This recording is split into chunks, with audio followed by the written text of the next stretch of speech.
All right, what's good, everybody? Welcome to another episode of A Fresh Perspective with Jeff Charles, where we prefer truth over narrative and principles over personalities. Before we get forward, I got a fire guest for you today once again, but be sure to like, share, and subscribe to this channel. If you haven't already subscribed, hit that button, hit that notification bell. Do it now. I'm watching you. I can see you. And please share this video and like it. That will help me out tremendously with the algorithms, and I appreciate it. And of course, if you want to support my work, join my online community at afreshperspective.locals.com, or you can do a one-time donation. And the links are in the show notes. And if you want to do a super chat, if there's a burning question that you must have to ask, or something that you have to say, hit me with the super chat. I appreciate any and everything. Now, as you already know, I'm not the only one who's here to give you a fresh perspective on the issues that are right. So today I have another awesome guest to converse with, and I think you're going to enjoy it. But before I bring her on, first, just want to let you know about LibertyNation.com is a proud sponsor of A Fresh Perspective with Jeff Charles. Check out LibertyNation.com for all your conservatarian news, original articles and analysis, videos, podcasts, LN Radio, and their signature TV program, The Conservative Five, all on LibertyNation.com. Conservative news where truth matters. Now, let's get to what you're all waiting for.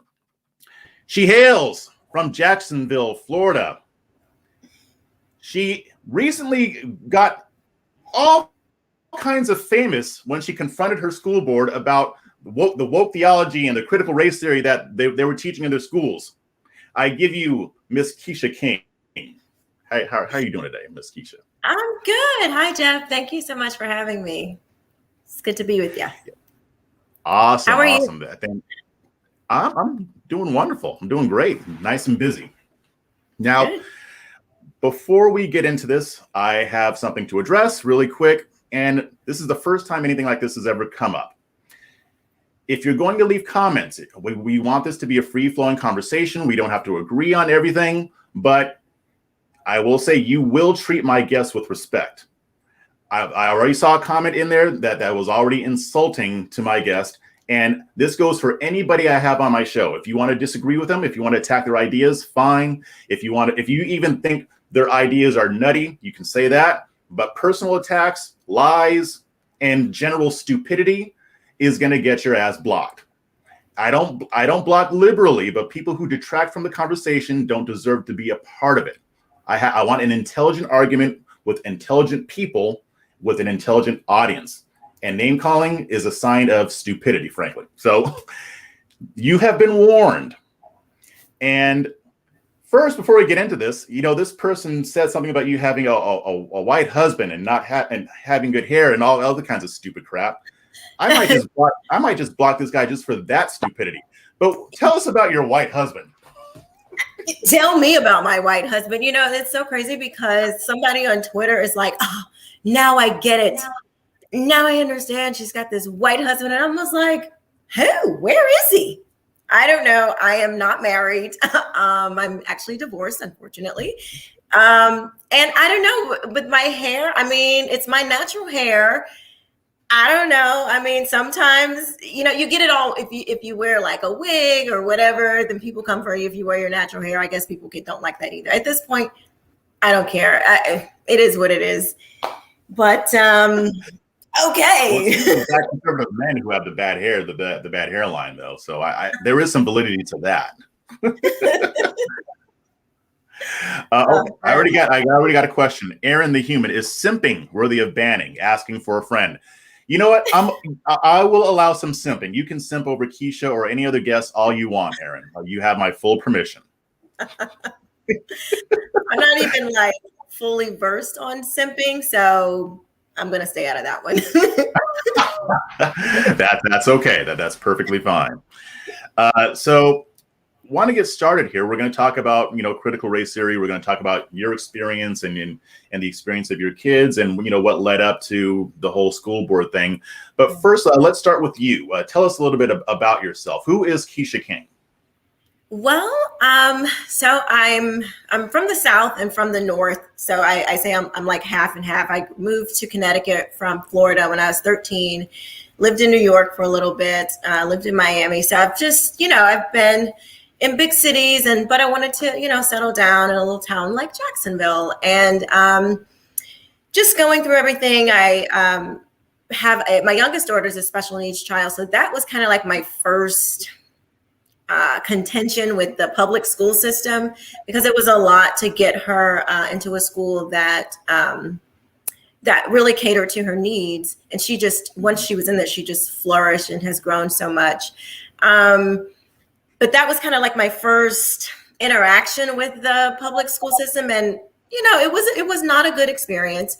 But like I said in the speech that I made before the Board of Education, I'm really thankful for school choice, because that enabled my child and so many children to get a better education. It's not just for kids who live in bad areas. It's for kids that, like, special needs children that aren't getting what they need in public schools, where they have pretty much everything is set up for the typical child. Well, if your child doesn't fit into their little system, it's good for them, for parents to have another option. And so just down the road, just brief history of how I got involved in politics. A close relative and I were having a conversation about Black Lives Matter. It prompted me to just go look at statistics and things like that. I was really surprised with what I found as far as like unarmed Black men and crime in Black communities. And it just kept prompting me to keep digging. I found Dr. Thomas Sowell and just was blown away by his research and his writings. Walter Williams, Milton Friedman, just started following that and decided that I wanted to really get involved in politics, because it was so it's so ingrained in everything we do. I mean, even from the light bulbs that you use, it's politics. It's crazy. So I really wanted to make a difference in my neighborhood, my community. So I started volunteering, Jacksonville Young Republicans. I was on the board as the director of communications. My education background is marketing. So I figured, let me use my skills to, help in something that I really care about. And then I was offered a position with the RNC, did that. I won an award, a 2021 Rising Star with them. And then fast forward, came this whole moment of this critical race theory thing. I had actually already been studying critical race theory. Like, you can go and look at like past YouTube videos before the Board of Education thing ever happened.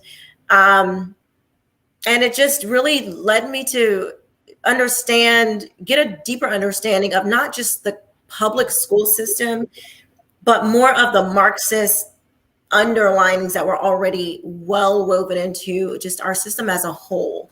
So it was very interesting to find. So that's kind of like what led up to this. And then I started a political consulting company so that I could help real good, strong conservative candidates run for office to get some of these crazy people out of office, Democrat and Republican. Yeah, definitely. So you were working with Black Voices for Trump. Yes. So why don't you tell us a little bit about your experience and just tell us a little bit about your experience working for them and and how things went.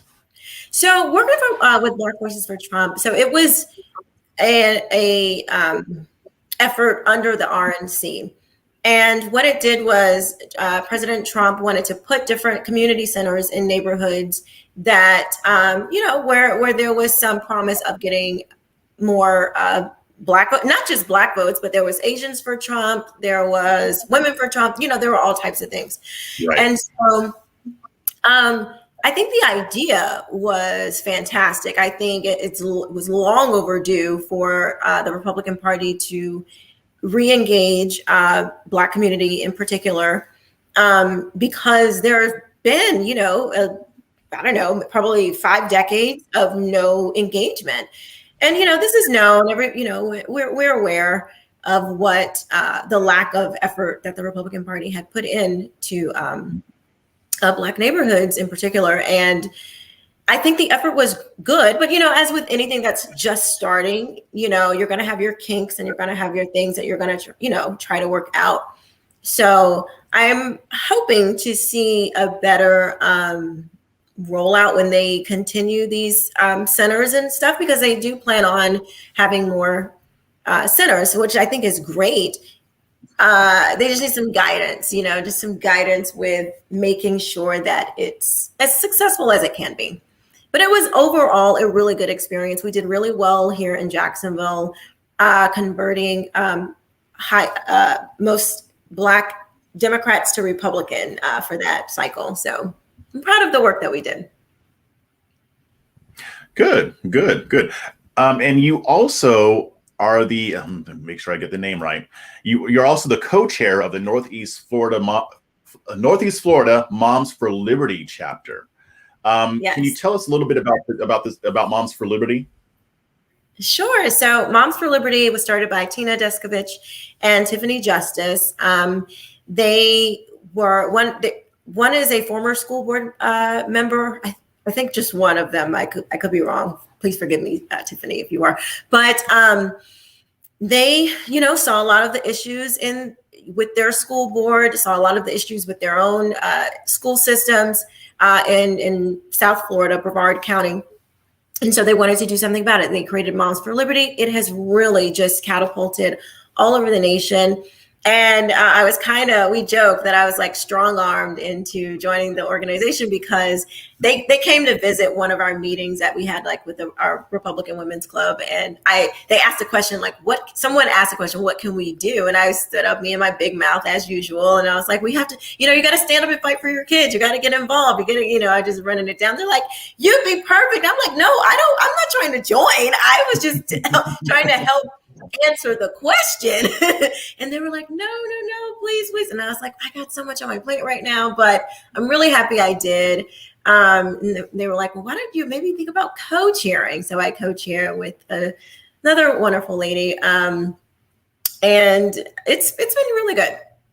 It's a good organization. Awesome. So what exactly has your chapter been doing in Northeast Florida? What do you do, events or what are some of the activities you guys do? Well, we go to school board meetings. We try to organize, and right now, we're still sort of new. So we're trying to get a solid infrastructure down for our particular chapter.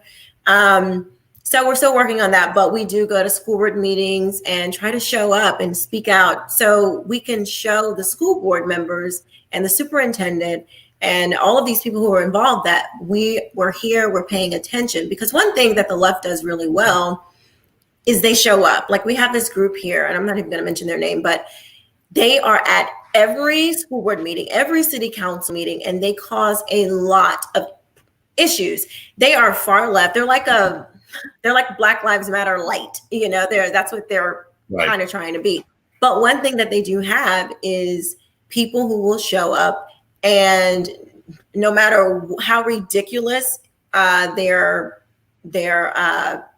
policies are that they're trying to promote, the people are there, they show up. And so it puts pressure on the officials.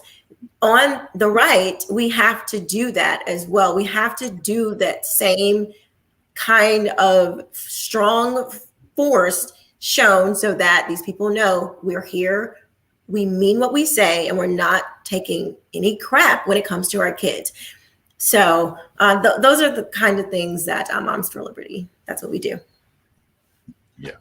I'm glad that you brought that up, and I'm glad that your organization exists, because a lot of people don't know what you just said. There are hard leftist groups that are trying to influence, what's being taught in classrooms, or trying to influence how the school works.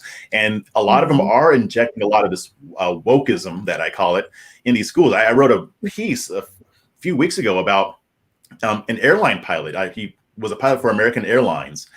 And he was pushing, and I can't remember where he was, but he had his son in a school, and he was really pushing back against a lot of the woke stuff that they're trying to inject under the guise of, diversity and inclusion, equity, and all that jazz. And they came for him. They actually cost him his job. Mm. by tagging American Airlines, and I'm sure he wasn't innocent in all of this too, because he was saying some stuff. But at the same time, this is very much a mark of the authoritarianism that we see. Instead of just repudiating what he was saying, they tried to cost him his job. So this stuff is going on under the radar, and we don't hear about a lot of it. Mm-hmm. It's very true. Like at the Board of Education meeting, that same group, the agitator group, they stopped the entire hearing and started chanting, "Teach the truth." I mean, it was ridiculous, because critical race theory is not about not teaching truth. So they don't know that. And then they get the people all riled up, but it makes people believe, because they're so consistent and so strong with their message, people actually believe that that's what it is, that we just don't want people to teach American history. It's like, it's insane. It's ridiculous. But you're right. They show up, they are strong, and they are consistent. Yeah, that's true. And we definitely need a counter to that. So I'm hoping that, Moms for Liberty is able to do more and grow more, because without that competition, like I always say, if we're not competing, then we deserve to lose. So I'm glad you guys are doing what you're doing. So let's get into the meat here. So walk us through what led to your appearance in front of the school board. If you could kind of give us an idea of everything that led up to that point. How did it happen? Sure. So like I said, I had been reading about critical race theory and learning what it was for probably about a year before, all this happened. And my daughter's first week of school, her teacher asked her what pronoun she wanted to go by. And I did not like that, because my daughter is not interested in anything like that. She has never expressed anything like that. So why are you bringing something to her, something so serious, something so, to me as a parent, that's not anything you play around with. This is not cute. It's not cute to me. Right. And so I was very concerned. I emailed the teacher, didn't get anywhere. And I just told my daughter, I was like, just be vigilant. Let me know if you see anything that just seems out of place and inappropriate. And my daughter on her own, she just recorded a conversation that her teacher was having in language arts class. She had brought in several books to, go over, and some of the books had like some racial themes in there. I think it's like Moby Dick or something. They have, they talk about back then the language. Yeah, the classic. They did say things that were not, were certainly not PC today. And I think that's fine to talk about, what these, the time that these books were written in, the writers and all, but nothing that she discussed was academic. It was not about the literature. It was not about, it wasn't even about learning about that period of history and time. What it turned into was she's just asking very leading questions you can tell by the way the kids were talking, who the groups that they identified in. So you could tell the LGBTQ kids, you could tell the Black kids, you could tell the Asian kids, you could tell actually, you didn't really hear many white children respond, except for when they were either talking about LGBTQ things, or if they were talking about how they did not like the whiteness, sort of their whiteness or whatever. And so it just became a very divisive. It was just all these little groups in this classroom of these kids talking about them being discriminated against, and then the teacher leading this conversation. There was nothing academic about it. And it was and you were hearing this because it was all online, right? You were able to hear what was being taught. No, this was in class. My daughter took her phone and she recorded in class. As Duval County went back to school, they were alternating like certain days where you could go. They had like 3 days in classroom and then 2 days virtual. And so then eventually they went full back in. But no, they were in class. She took her phone and she recorded the conversation. This is actually the same teacher that asked her about her pronouns. So this class was already, my daughter was just uncomfortable in the class already. So, I didn't prompt her to do it. She just recorded it on her own. Gotcha. I see. Yeah. Okay. So your daughter was recording these things, and you're discovering that they're teaching this type of discrimination or discriminatory thinking in the classroom.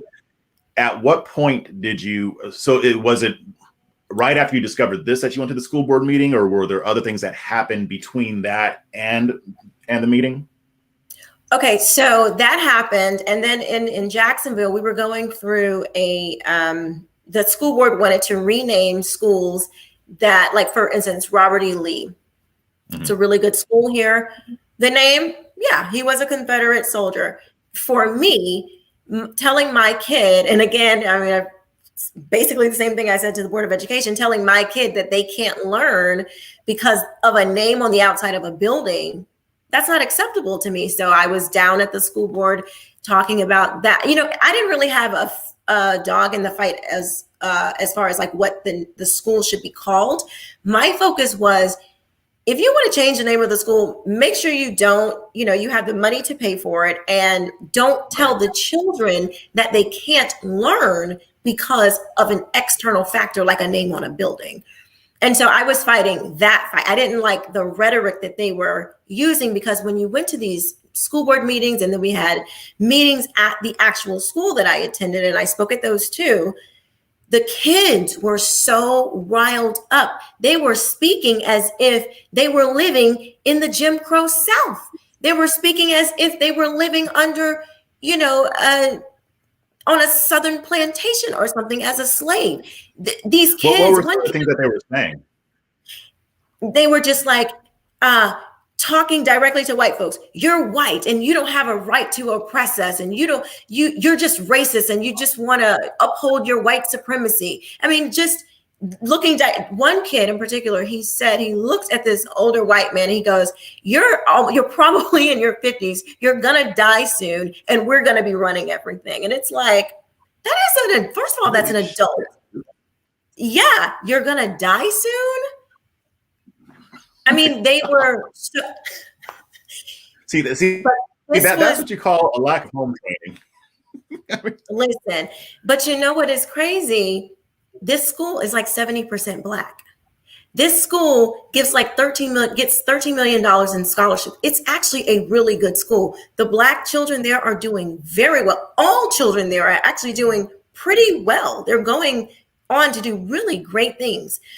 So you didn't see a lot of Black parents there fighting fighting with this school board, the school name change, because parents, they liked the school. They didn't care. They knew it was Robert E. Lee when they assigned, when they chose to send their kids to the school.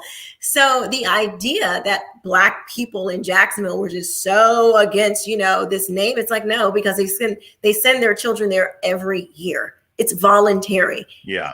You're sending them there. And I got a quick question from the chat. Which grade are your kids in? Which grades? My oldest daughter is. Or your daughter reported? Yeah. She just finished her 8th grade year. And my youngest is 12. So 14 and 12. Okay. Gotcha. Just wanted to clarify that. So, I'm kind of blown away. I mean, the kids are talking to each other this way. And it's not really surprising, considering the things that I've read, the news reports that I've read and written about. It's not surprising that this would embolden this sense of, I don't even know what to call it, like this sense of oppression. Yes. Yeah, I mean, it's just like you said, that's literally how people sounded in the 60s, except for, it was far more warranted then. And so it was far more understandable. That same group was there. They get all these kids, they get these young kids, put shirts on them, send them in there, give them talking points, and they go. And most of these kids did not even go to the school. Most of these kids were not even from the neighborhood. They just were there speaking up against this thing. And of course, the news was there, so it gave a perspective that it looked like all these Black people from this particular school were against it. And it's funny, one of the children, a very lovely young man, I spoke to him afterwards just to kind of get some insight into his thinking. And he said, actually, he's like, my mom makes like $200,000-$300,000 a year. And I'm like,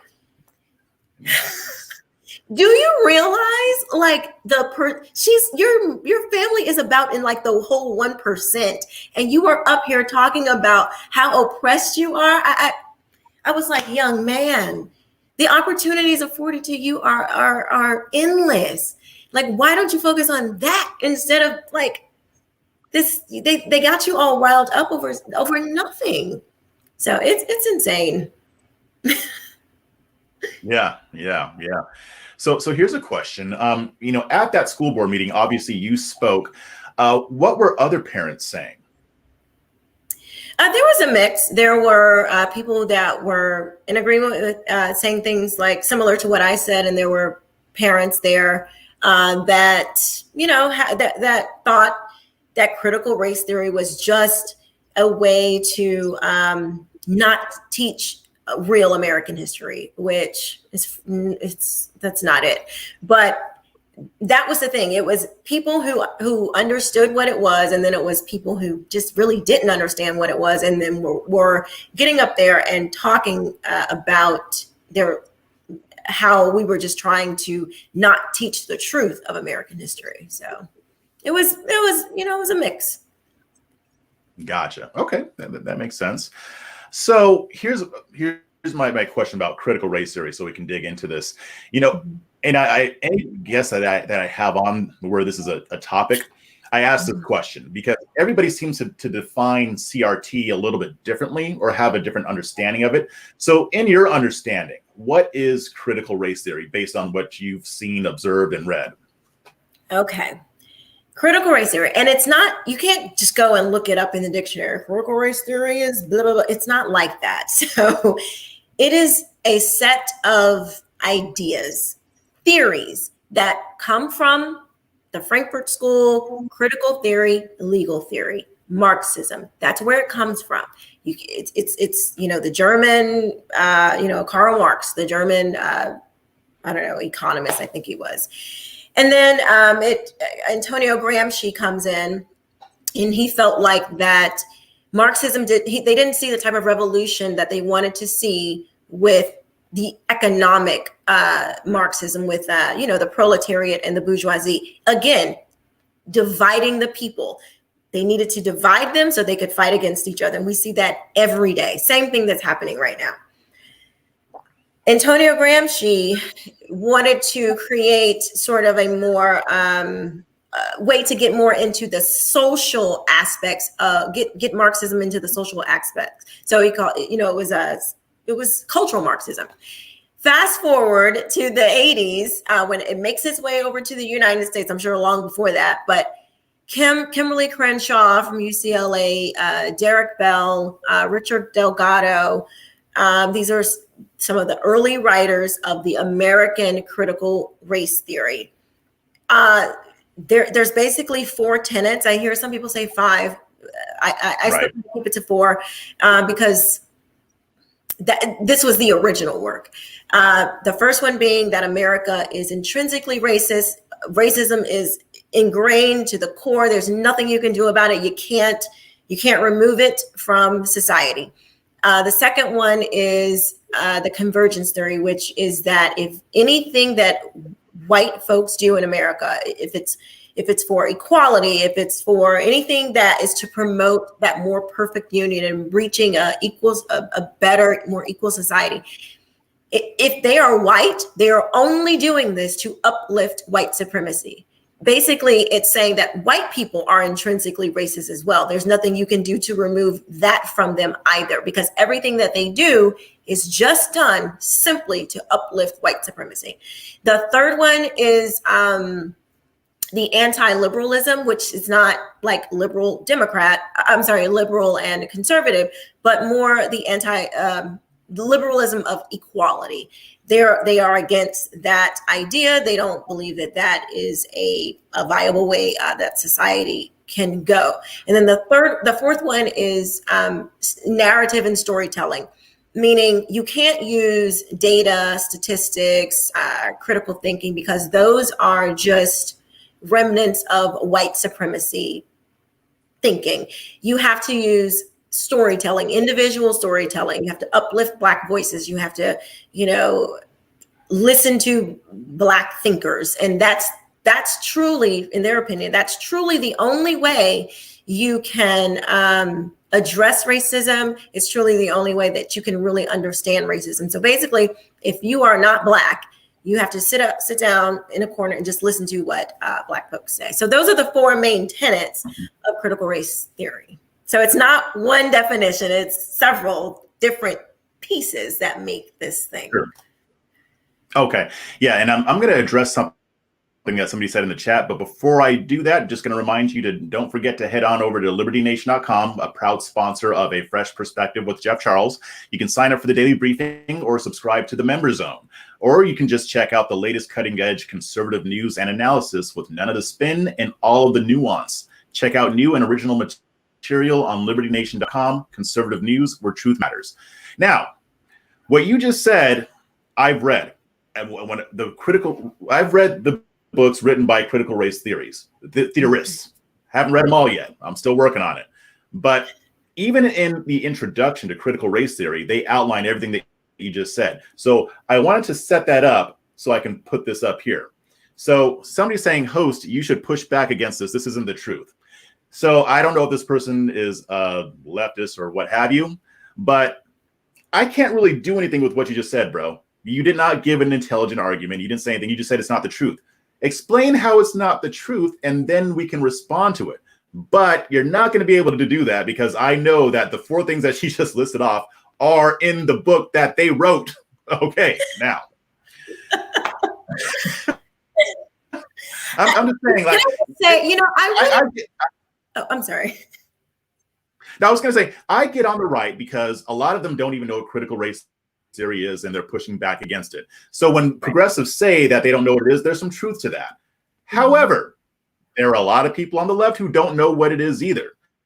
Even when they can actually hear its tenets that the authors themselves laid out, they will say it's not the truth because they don't know what it is either. Nobody knows what the hell this thing is. So there's truth to it on both sides. You were absolutely right. I have said that. There are people on the right that don't know what it is, and there are people on the left that don't know what it is.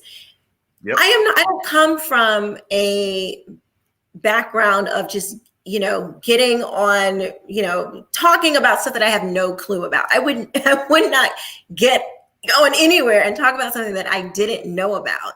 So it's just fascinating to me that people have all this criticism of it that they themselves, and I will ask people, I say, okay, show me where I'm wrong. Tell me, show me where I am wrong. And I never get a response. I just get ad hominem attacks or just people that are just criticizing me without any merit, like you just said. So we need critical thinking. We need to forget critical race theory and all of this race stuff and just teach people reading, writing, math, science, because clearly we are lacking in those fundamental learning foundations, because you cannot even give a substantial argument to your disagreement. This is pathetic. This is an indictment of the American public school system, that even with dissenters or people that don't believe what you're saying, they cannot even provide a substantive argument. I'm all for it. Prove me wrong. Prove me wrong. I'm all for pushing back on what I'm saying, and constructive criticism. I'm cool with that. But just spouting off nonsense, it's pathetic. Honestly, do better. Yeah. So he gave a response. The tenets she gave aren't the truth, sense, the storytelling. Also, so he's saying that what she said isn't part of critical race theory, except for the storytelling aspect. And what you gave was written by Nicholas Hartlip. So here's the thing. It was also espoused by Ricky Delgado and Dean Stefancic too. That's the book that I read. Every single thing that she said is in that book. So you can't divorce that from what critical race theory is. Now, could there be more to it? Yeah. I mean, because like I said, there are a lot of people that have different views on it. And that's just the reality. So it's okay to acknowledge. See, I can respect somebody who says, yeah, those are parts of critical race theory, and here's why I think they're good. I've heard some very, very compelling arguments, but pretending like these aren't part of critical race theory, that doesn't work. You're not going to convince me that I didn't read something that I read. Right. And I will say, here's one thing that I do agree with the writers of critical race theory. They say that racism is a social construct. That is absolutely true. I 100% believe that race is a social construct that was made up, and it has no business in a productive society. I agree with that. You have to have some truth, when you're selling a propaganda. You have to, otherwise no one will believe you. But the problem is the lies are so much more bigger and more dangerous than the little bit of truth that they put in there. Okay. So he has something that you brought up here, and this is a good question. Well, he's not asking a question, but I get what he's getting at. She's also talking about it as though it's taught in grade school when we know it's legal theory. So I was going to get to that anyway, but let me just ask you, is critical race theory the theory being taught in elementary schools? So it's not a simple yes or no. They're not reading from the critical race theory book of Richard Delgado. No, they are not. However, these theories are being woven into, this is what people don't understand. They're being woven into the curriculum. For instance, we have a program here, and it's actually a nationwide program. It's by the Department of Justice. It's called the Spirit Program. You guys can go look it up. We have that program here. You can go to Duval County School Board. You'll see Spirit Program. If you dig into that program, when you see the workshops that they put on, they have this workshop called Undoing Racism. It's full on critical race theory. They say it is, and they tell you that we are trying to find activists and organizers. That workshop is being put on under the Spirit Program, where kids go to, that teachers go to. So it's not a simple, hello everyone, welcome to this class today. Let's open up our critical race theory book and we're going to learn about tenet number 1. It's not like that. It's taking, for instance, like this did not happen in my daughter's class. I just want to be clear, but this is just an example. If they took a book and it had some racial themes in there, instead of them talking about the racial themes and the history about that, they will ask the white child, what are you going to do about your whiteness to be an ally? That is a outworking of critical race theory, because it's the idea that if you are white, you are automatically, remember the first sentence, you are automatically, the second sentence, you are automatically upholding white supremacy. So your whiteness, you have to do something with that, as if they could. But the idea is that you have to do something with your whiteness in order to make a better society. So it is an outworking of critical race theory. It is not, they're not teaching, the definitions of it in that way, if that makes sense.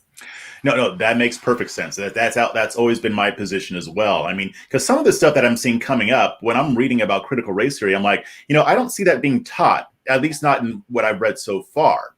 But I can also, in a lot of cases, I can see how it could be used to teach certain things like, if you're white, you should be labeled as an oppressor, or if you're a minority, you should be labeled as oppressed. I can see how somebody could use those ideas and extrapolate from that. Okay, this is how we put that into action, because there's the theory, then there's also what you do about it. There might be ways that you can apply critical race theory in a way that is constructive. I think that that's possible. Not all of it, because there's some issues with critical race theory that I'm not too fond of, but it's not all bad. But the problem is that a lot of these teachers are using it in this way. And like you said, these teachers will tell you that it's critical race theory. I wrote a story just a couple weeks ago, and there was the Zen Education Center, which was set up by Howard Zinn, who's a historian. You probably read People's History of the United States. They put on this pledge, a huge pledge, for teachers to go on there and sign a pledge saying that they will continue to teach critical race theory, specifically critical race theory, regardless of what laws were passed. I think it's about 5,000 teachers that signed that pledge. And there are others who are saying, yes, we're going to teach critical race theory. The largest teachers union said that they're going to be promoting it in schools. So nobody's saying that most teachers are teaching critical race theory. That's not the contention. I'm sure this stuff isn't happening in most classrooms, but it is happening in a lot of classrooms. And that's what the issue is. And we honestly I don't even know if there's a way to know how many classrooms that this is happening in. I don't think there's a way to know that. And which again, how are we gonna, it's fine to send the message of, banning it, but how do you monitor if it's really being taught, so that's another issue. So I don't even think we have any idea of, how much of it is being taught, because how do you get that data? You can't. Yeah, it's impossible. Now, Donique, who is a Florida? Yeah, Donique is a Florida. No, she's a teacher in Florida, and she was saying that what you're describing is teacher trainings, and that she hasn't seen this for students. Now, I will say she's right in that it is taught to teachers too, because I've written stories on teachers who have been dissatisfied because they were forced to participate in a lot of these exercises where they're being taught that they're oppressed or yada, yada, yada. But I've written stories about this happening with students. Now, I don't think I've written anything on Florida in particular, but I mean, in other states, this is happening with students. They are grouping them and categorizing them by skin color. So I don't know how much this is going on in Florida or not.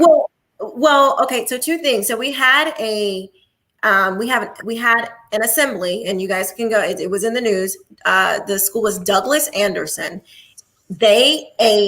A consultant from the school board that they hired, a third-party consultant, came in, and she had scheduled Black children to meet at 9:30 and the white children to meet at 10 a.m. This got so much pushback from the community that parents were on the news, and it was a big problem. We are reverting. So that I have to push back. This is being introduced to children, and the workshop that I'm speaking about, the Undoing Racism, that Spirit program, this is not just presented to kids. I'm sorry, to teachers. This is something, and I got confirmation from the school board. Yes, children are attending these Undoing Racism workshops. So I'm not sure. Where Donique was, I'm not sure where she's a teacher, but here in Duval County, it's certainly they're doing it, and they really don't make any bones about it. Yeah, and like we said, I mean, it is possible that in a lot of schools that they're just not teaching this stuff, and that's fine. In most schools they aren't, but it is being done. And this is an interesting point too. American Dystopia, he says, if you CRT the teachers, the only point is so they will in turn CRT the kids. It's not complicated. He's using CRT as a verb, but right. Yeah, I see. I mean, it's a good point. Yeah, because otherwise, what's the point? Why are we sending these teachers to the workshops? To what? To do what? To go and then come back to the classrooms. Yeah, I mean, that's a good point. Yeah. Oh, Donnie, that's right. You're in Orlando. Oh, yeah, Orlando. So she teaches in Orlando. Yeah. Cool. So, every county, counties are different. It may not be happening the way it's happening here in Duval County, because I've met other teachers and school board members and talked to them. They don't have quite the same issues. It's all it's not like one set marching order. It's everybody's kind of doing their own little thing. So It may be different in Orlando. Yeah. And here in Austin, I know they're not doing that stuff in their schools, yet. I mean, I'm sure they'll try, but they've tried to sneak some other stuff into the curriculum here in Austin and in other left-leaning cities. And that's going to bring me to my next question.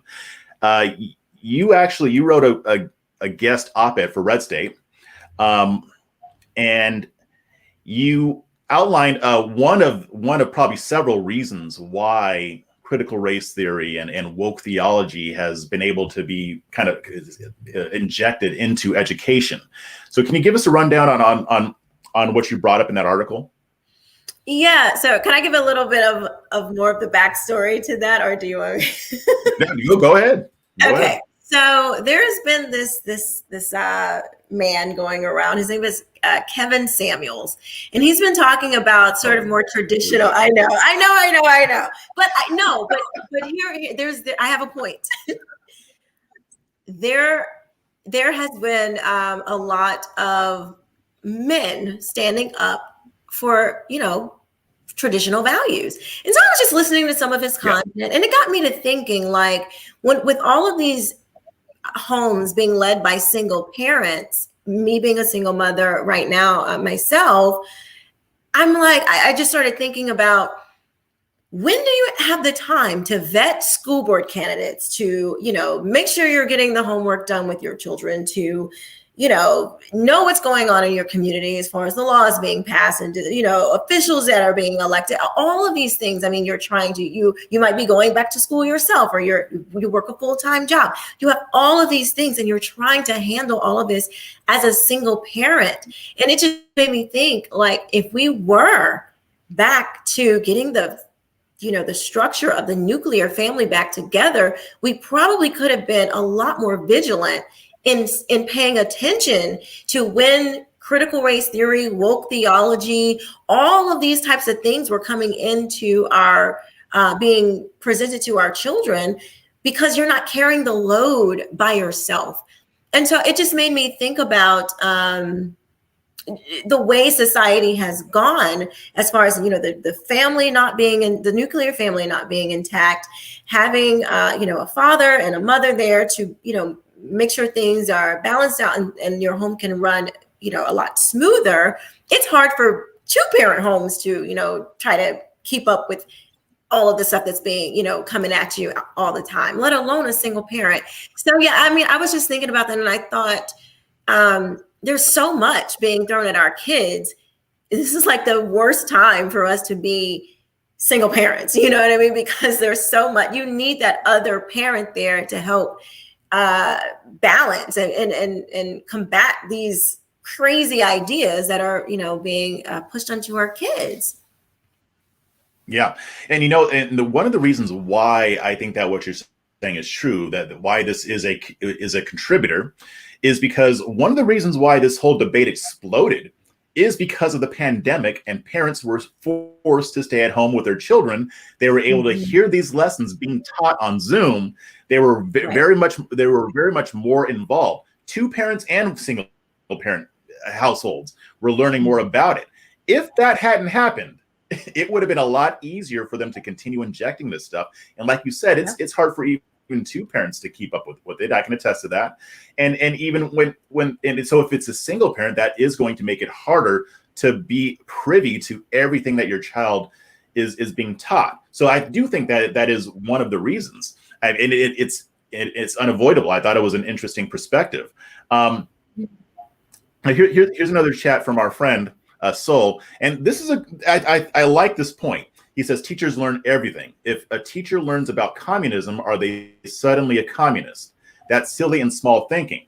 But I would say, and I'm going to let you react to it too. But what we're saying is that the issue isn't whether we're teaching communism or history or what have you. There's a difference between teaching and indoctrination. Like, for instance, you can teach about communism, or you can teach kids that they should be communist. There's a huge difference between that. And what I'll say might even be a little bit controversial on the right. I actually wouldn't have much of a problem with elements of CRT being taught if it were being taught as a theory, or if the teacher were also giving other points of view as well on the matter. I would have no problem with that, because that does encourage critical thinking. But when they're teaching it as in, this is how you need to act, this is what you need to do because you're an oppressor, or because you're an oppressed, there's a huge difference and a huge distinction. And a lot of people on the left are mischaracterizing what a lot of people are saying, some on accident, some on purpose. But there is a difference in what we're talking about here. So what do you think, Quisha? So when it's one thing, it's not just, I happen to be not me, but I happen to be a teacher and I'm just learning about communism. No, they're going to workshops. That was the distinguishing factor, sir. They're going to workshops specifically to learn this to bring back to the classroom. That's the thing. And also kids are going to learn these things as well. So it's not just like, okay, I just happen to learn about communism and that makes me a communist. No, absolutely not. And I don't think anybody has even made anywhere near that type of a point here in this conversation. But that idea is not, that seems kind of off to the left of what we're talking about. I certainly think, I would say if we're going to introduce critical race theory outside of like colleges, I would say it should probably be stuck to like high school. I think when you're like 8th grade and under, I don't think that they're equipped because to really understand and dig into, you know, when you're battling out theories and you're comparing and contrasting and those different types of things. I don't know. I mean, if they were going to teach it, I would say, you know, probably keep it to high school and above. And it would have to be a rigorous academic plan. It certainly can't be how it's being done today. They would really, the only way I would trust it is if, you know, they were truly putting two ideas, letting children see these two competing ideas, and then sort of letting the chips fall where they may. Yeah. That makes sense. And yeah, definitely not to elementary kids. I was thinking more like high school, because maybe even late high school, like junior and senior year, they can start introducing some of these concepts. I don't think that would be harmful if it's done the right way. Now, I want to talk about the effect on children. Like you kind of talked about it a little bit earlier, but have you or your group, or have you heard of any stories on the impact that this is actually having on the children? You know, I haven't. Like psychologically, what have you? Yeah, I haven't heard about it in particular, but this is just something that has been on my heart because of how you understand psychology. If we are telling children that they are oppressors or oppressed, and they are having to deal with that negative mindset, we used to know as a country, and just common sense, we used to know that if you keep telling a child, a person, a human being something long enough, especially if it's negative, because we're wired that way, our mind tends to gravitate toward more negative thing. We will take it faster than a positive, something positive, and we will damage the psyche of our children. Every successful person, everybody, we know success starts in the mind. Your mind has to be set at a certain, it has to be focused in a certain way in order for you to be successful. If children are being taught, and let's just talk about Black children in particular, if they're being taught that they are oppressed and there is no hope for them, there's nothing you can do about it, because remember, America is intrinsically racist. So that means you're in this oppressive system and there's nothing for you to do. What is a child supposed to do with that? Where's the hope that a child is supposed to have? What kind of message are we sending to kids when we put this mountain of limiting mindset upon them and then expect them to go and produce and perform well in society? It is nonsense. It is dangerous. These kids are not going to be ready to compete, ready to be able to critically think, because they are going to only believe that they're not capable of doing anything but be a victim of this brutal system. I don't think we are ready to even see a society of these kids, these now children who will be adults, and see what type of society that we will create if we keep telling them these things. We're not ready for what that looks like, I promise you. Yeah, no, we're not. And it is a scary thought. I mean, because the idea isn't to ignore that racism exists. It's not to ignore the history of our country. It's not to ignore how that even translates into issues that affect us today. But the issue is that Black children should also understand that there were many instances in which Black people overcame that stuff and that we can still overcome it. Yeah, we still need to fight it, but it can't be that, we can only succeed after we have won the war, because we're never going to get rid of racism completely.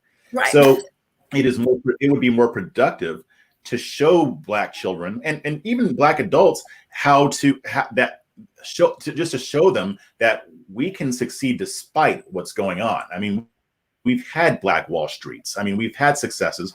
We can do it again. So we can do these things. We can acknowledge all of this without having those limiting mindsets, like you said.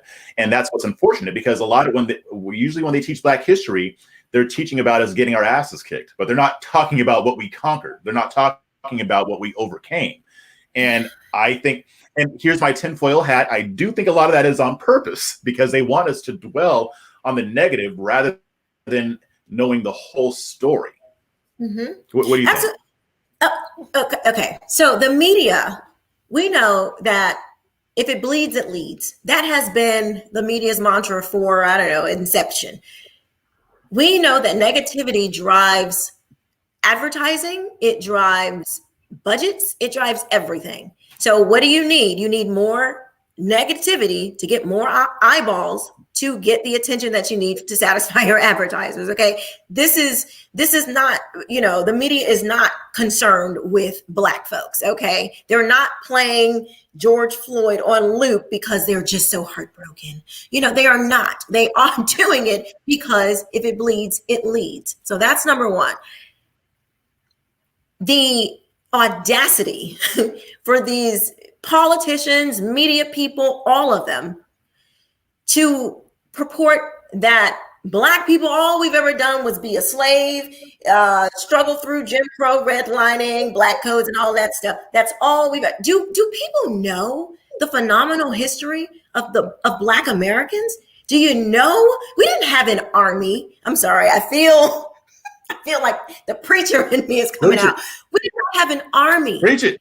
Came to our, we didn't get all these guns and all this stuff, to fight the white Southerners. We didn't. What we had was God and a country that was built on a certain set of documents that it was trying to move towards, to create, to get closer to what it had set its ideals to be. And that did include some white people hanging and being lynched right alongside other Black folks. That did include people who put their lives on the line, white folks who put their lives on the line for Black people to be free. And not only that, but all the Black people who fought for their freedom, who had uprisings against, slave masters and things like that, who, just tons of positive, beautiful, phenomenal Black American history that we don't bother to talk about. It's no wonder that Black people feel like, well, I don't know, America, it doesn't really feel like America, like it doesn't feel like we have been anything other than, under slaves and Jim Crow and all these kinds of things. But that's because we have not studied enough ourselves, because we can't put all that on somebody else. If we want to know, we have to go and study ourselves. The Bible talks about that. Study for yourself, show yourself approved. You got to do that. But the evil, and I do think it's evil, of the corporations, the media, the politicians to just play, Black people, all we've ever done is be slaves, and it's insulting to me. It is insulting. So I certainly think we need a ton of more positive Black American history, so these kids can know, like, okay, yeah, there was slavery, it was evil, it was atrocious, but there was also, all of these other things that we did that was beautiful. The world was astonished at how fast Black people went from literally illiterate to cutting that in half in like 40 years or something like that. I don't think people realize how far behind Black people were. And I don't think they realize how fast we caught up. And that is something to be honored. That is something to be recognized. I am tired of people, trying to make it seem like that this country is just totally against us, and we have no right to all of its advantages that it not only provides to Americans, but to the world. Our ancestors have been here for centuries. Our blood has been shed on this land, and you're going to try to tell me that everything up and through here is not mine? No, everything up and through this country belongs to me. Okay. And my children and everybody's child. If you are an American citizen or a naturalized person, the opportunities here exist for you. Take advantage, because all these other foreigners, they come over here, they don't, excuse my language, they don't give a damn about your critical race theory, about your racism, about your police or whatever. They're coming here, they're going to take advantage of this American system, and they're going to benefit. When you have, in my opinion, you have first dibs because you are you are born here. So that's my rant. I'm sorry. No, that's cool. But I think, it's a good point. When we look at our entertainment industry and the media, all they want to show is what's happening to us throughout history. But I think where this is really egregious is in our schools. When the little bit that they teach about Black history is Black trauma. So Donique, as she said, and Donique teaches African-American history in Orlando, mostly Black students. And we've talked about this. And she says, my class is centered around empowerment instead of oppression. Thank you. We need her in like every classroom. Every classroom. Matter of fact, I want to hook up with you, Don. I think we're actually friends on Twitter. So maybe we can chat, because I would, there are tons of parents who are looking for, different alternatives to what they're getting in these public schools. So thank you. Yeah. We need it. We need more of this. It doesn't mean that we shouldn't teach the bad stuff, but again, we got to teach the whole story. So I'm definitely on the same page with you on that. Let's see. Now, here's a question. And have you spoken with educators about this, about whether it's in your school district or in others? Because I've been reading about teachers resigning or even filing lawsuits because of the treatment that they're getting, because of the whole push for wokeness. Like I said, there were exercises where teachers had to be separated by skin color. Have you spoken with any other educators who are kind of, even if they're not outspoken about it, that are complaining about it? Yes. A friend of mine, her child, she's not a teach. Okay, let me speak just specifically on educators. Yes, I have spoken to educators. They have had it. A lot of them are starting to get their, get some strength behind them and start to push out some things. Even sometimes they're like, I'll just send this to you. I'm like, I'm not. And, they're still a little timid, but some of them are starting to get their, get their backbone, and they're sick of it, because they realize it's not just everybody else's kid. This is on them too, because they're having to teach it, and they're having to bring it into their classrooms that they don't want to do. So it's starting to really affect them. I think at first it kind of felt like it was out there, and then now it's like, okay, it's in here too. And they're like, no, we're not having that. So yes, I have been speaking to different teachers and things like that. There are so many teachers who are against it. They don't know what to do. They feel like they don't have they feel like if I speak up, I'm going to get fired. If I go along with it, I'm contributing to something I don't believe in and I know is wrong. So, I understand. I definitely do, because this is your livelihood. It's like, how are you going to provide for your family? So it's a very frustrating thing for a lot of teachers. And just really quickly, she's not a teacher, but she is an administrator of sorts for a program here that deals with students. Her own child was, this is more of the intersectionality piece, like the Kimberly Crenshaw piece of her contribution to critical race theory. But her children were introduced 3rd grade to Transgenderism, they were doing superheroes, and one of the superheroes was this transgender, totally made, not like not even a person that actually looked like like you could tell it was a man that just had a whole bunch of makeup on. The kids were terrified. The child came home asking about transgenderism and did not understand what the heck it was, because that is not something that their mom had introduced them to. And this is a charter school. It's a charter school. You think, okay, they're not directly, it's public school, but it's, they have the ability to, teach different curriculum. So you think, okay, this might be good. They're teaching transgenderism to the kids. So it is beyond, I don't even think parents have a clue what they're teaching to our babies. Transgenderism, come on, you've got to be kidding me. It's too far. Too far. Yeah. Well, like I said, when I was talking about what they were trying to put in Austin's curriculum, that was part of it. So this conversation is actually broader than CRT, because there's a lot of other stuff that the left wants to inject. So we need to be paying attention to this stuff.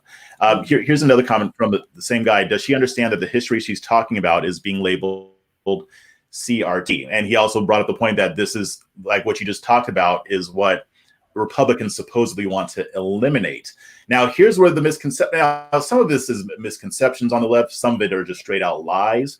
But when we're talking about, if you think back to what we were talking about children being told that they are oppressors or oppressed, or being grouped by skin color, things like that. That's not teaching history, bro. You know that has nothing to do with history. Nobody's saying that we shouldn't teach the history. And to be fair, I do understand that there are some people who are labeling it that way, but you're not talking about most conservatives. You're not talking about most Republicans. You're talking about a few people who just want less of that history being taught. But to say that this somehow represents the entire movement is unfair. But yeah, I'll let you react too. Well, that's not what critical race theory is. We have been, I don't understand where this notion comes from that, all of a sudden we don't want to teach about the unfavorable history of America. Like, we've been teaching that. We're not, I learned about slavery and Jim Crow. I learned about those things in school, before high school. I learned about, I'm sure probably Jeff, you did too. Now, could there be more history? Absolutely. And we're not trying to, I don't know anyone that I actually respect who is advocating for that type of history to not be taught, to, for, what some white folks did in America, because it wasn't all of America. That's the thing. It was not all of America that was down with racism and slavery. It wasn't. Right. But we do need to teach, about what these, some people did. There are some Black folks that owned slaves. History is not cut and dry. It's not. It's a lot. Yeah, it's nuanced. Yeah. I'm sorry. I was saying it's nuanced. Oh, right. Yes, it's nuanced. It's not just like, one thing. It's a lot of different things. And so it's not a fair way to teach if you're just going to teach that, okay, well, white people were this, and that. That's not accurate either. So nobody is saying that we shouldn't teach what white folks did, what Black folks did, successes, failures, atrocities, all these different types of things. But when it comes to saying, and I think this is the thing that people push back on the most, that very first tenet, that America is intrinsically racist and there's nothing you can do about it. That tenet alone is divisive, it's deceptive, and it is a lie. If that were true, we would never have been able to progress. Even when in the 1700s, where America stopped going to Africa to get slaves, or when they stopped actually, the slave trade in the 1700s, we would have not even made it to that point if this society was simply built to uplift white supremacy. You would have never done that. You would have never ended slavery. You would not have had people fighting in the Civil War. You would have never had laws, every single civil rights act that was ever presented from the 1800s was by the Republican Party. These were white folks a lot of times. So that can't be true if white people were just in lockstep on keeping Black people down and uplifting white supremacy. It's just these two, it doesn't go together. Gotcha. Yeah, that makes sense. So here's the last question. What do we do about this? I mean, we have states banning critical race theory. In my opinion, it's not going to work, and it's just going to cause more problems. And one such problem actually Sol brought up, and I know about this story. There was a white teacher, I can't remember which state, that was fired because he assigned a poem or literature written by Ta-Nehisi Coates. And he was tenured, but he was fired. Now, there is more to that story, and I don't think that this teacher behaved in the way that he should have, but I do think that firing him was a little bit harsh. So that's just one issue that can come up with a lot of these laws, especially like Tennessee's, which is badly written in my opinion. But other than that, I mean, how do we defeat this type of woke theology that's creeping into the classrooms? I think parents have to just continue to press these administrators, press these school board, press these elected officials. They work for you. They work for we the people. That's not a right or left thing. We the people is all of us. And we have to come together and put the pressure on them. That's the only thing that they understand. That's the only language they speak. When they start realizing, oh, I might not get elected again, they will get in line. They will, because they want to get elected. There's a lot of benefits that come, even on local levels. There's a lot of benefits that comes with being an elected official outside of the salary. So keep standing up, keep pushing back. Go down to your school board, write your principals, write these teachers. There's email. I mean, everything you can do it. Because if we don't, it's a wrap. You can hang it up. It's done. It's over. So you're daring to suggest that we focus more on local politics? That's a radical idea. That is radical. Yeah, local politics. This is. I'll just say this. The Republican Party, and I'll speak about the one particularly here in Duval County because. That's where I live. We have not been vigilant. We haven't been doing what we need to do locally to make sure that these types of things don't happen. I can't speak for other areas, but I would assume they're having the same issues, because if we were doing what we were supposed to be doing years ago, we wouldn't even have these far left-leaning school board members on these boards in the first place. So local politics is so important. I cannot stress to you enough how important local politics is. And that neglect is why we're experiencing what we are experiencing today. Yeah. Well, I mean, that's one thing that the Republicans are great at. And that neglect. I had to get that shot in there. We're going to get better. We're going to get better. Yeah. Because we have to. We have to, exactly. All right. So why don't you let everybody know where they can find you? Sure. You can find me on Twitter at I'm Quisha K, I think it is. And then on Instagram at I am Quisha K. And then you can look me up on YouTube, Quisha King, Quisha. And yeah, that's where I'm at. All right. Well, thank you everybody for showing up. I want to thank you for watching this, and also the people who watch the replay. Please like, share, and subscribe. And most important part is share this video so that other people can see it. I want to thank my guests for coming here. I really appreciate you being with me, and we got to do this again sometime. Yes. Thank you so much, Jeff. All right, y'all. We're signing off. Have a great week.